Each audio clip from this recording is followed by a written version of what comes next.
Magandang hapon mga kapares. Ang liham natin ay galing kay Miss Aris.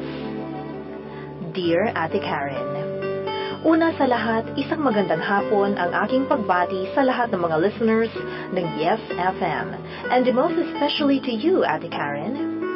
Sana mabigyan niyo ako ng advice about my love life. Mahal na mahal ko talaga siya, pero ang sakit ng ginawa niya, kahit na alam kong wala siyang iba kundi ako lang talaga. Hindi ko talaga siya makalimutan, Ate Karen. Nahihirapan akong mag-move on. Parang I can't exist without him by my side. Anyway, itago niyo na lang pala ako sa pangalang Miss Aris from Cebu City. Pero sa kasalukuyan ay nakatira ako sa house ng friend ko. I'm already 22 years old. Bago ko nakilala si Mr. M, may boyfriend ako sa amin at siya si Mr. C. Bago ko siya naging boyfriend, ay mag-best friend kami. Masaya naman kami sa relationship namin kahit ayaw ng mama niya sa akin. Pinaglaban din naman niya ako, Ate Karen. Noong nag-graduate na ako ng high school, naisipan kong pumunta dito sa Maynila. Hindi pumayag si Mr. C kasi baka makahanap ako ng iba. Pero nag-promise ako na hindi ako hahanap ng iba dahil siya lang ang mahal ko.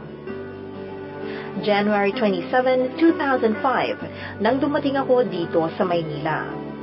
Noong una, tumira ako sa tito ko kasi naghahanap pa lang ako ng work at wala akong ibang matutuluyan. Dito ko nakilala si Mr. M. He is 21 years old at nag-work siya as a bartender habang nag-aaral sa TIP College. Ang bait niya, Ate Karen. Wala akong masabi sa kanya. Parati ko siyang nakikita at kakwentuhan kapag pumupunta siya sa bahay. Hindi nagtagal ay nahulog ang loob ko sa kanya kasi nga parati na kaming magkasama. Ganon din naman siya sa akin, kaya noong nanligaw siya ay sinagot ko na siya agad. Masaya kami sa relationship namin. Mahal namin ang isa't isa kahit alam niya na may boyfriend ako sa amin. Wala siyang pakialam kasi siya naman ang kapiling ko sa mga times na yon. Kaso ayaw ng tito ko sa kanya kasi hindi niya kasundo ang parents ni Mr. M. Pero sinuway ko si tito at pinili ko pa rin si Mr. M kasi nga sobrang minahal ko na siya. Ang sabi niya, sa house na lang nila ako tumira kasama ang ate niya. Gustong-gusto din ng ate niya kasi best friend ko din siya. Tumira nga ako sa bahay nila at ang saya ko kasi parati ko na siyang kasama. Nang nag-text sa akin ang parents ko at pinauwi na nila ako sa Cebu, ayaw sana niya akong umuwi kasi baka daw kalimutan ko na siya. Pero ayaw din naman niyang maging selfish kasi gusto ng parents kong umuwi na ako kasi miss na nila ako. Ang sabi niya, sana babalik pa ako dito at nag-promise ako sa kanya na babalikan ko siya. January 21, 2006, nang dumating na ako sa amin sa Cebu. Nag-text ako agad sa kanya at ang sabi ko ay miss ko na siya. Ganon din ang reply niya. Ang sabi niya, sana daw hindi na lang siya pumayag na umuwi ako sa amin. Nakita kami ng boyfriend ko noong pumunta siya sa bahay nang nabalitaan niyang umuwi na ako. Masaya din ako at nakita ko siya ulit at ganoon din siya. Kaso may nalaman ako tungkol sa kanya. May iba na siya pero hindi naman siya umamin.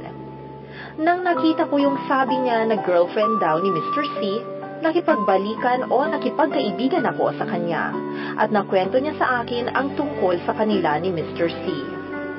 Tinanong ko si Mr. C kung totoo ba pero hindi pa rin siya umamin hanggang sa nagsawa na ako sa kasinungalingan niya. Hindi naman nagtagal may nanligaw sa akin na friend ni Mr. C. Kaso isa siyang bakla pero pilit niyang binabago raw ang kanyang sarili. Ang sabi niya sa araw-araw daw na parati niya akong nakikita, nahulog na ang loob niya sa akin. Sabi niya hiwalayan ko na lang daw si Mr. C kasi daw hindi daw deserving si Mr. C sa akin. Ate Karen, naguguluhan na ako. Sino ba dapat sa kanilang tatlo ang pipiliin ko? Sana matulungan niyo ako kung ano ang dapat kong gawin. Hanggang dito na lang at sana mabigyan niyo ako ng payo. And Ate Karen, please play the song When I'm Gone, yung laging kinakanta ni Tito Potato and ni Mama Sugar para sa mga lalaki na naging bahagi ng buhay ko. Maraming salamat at lubos na umaasa, Miss Aris.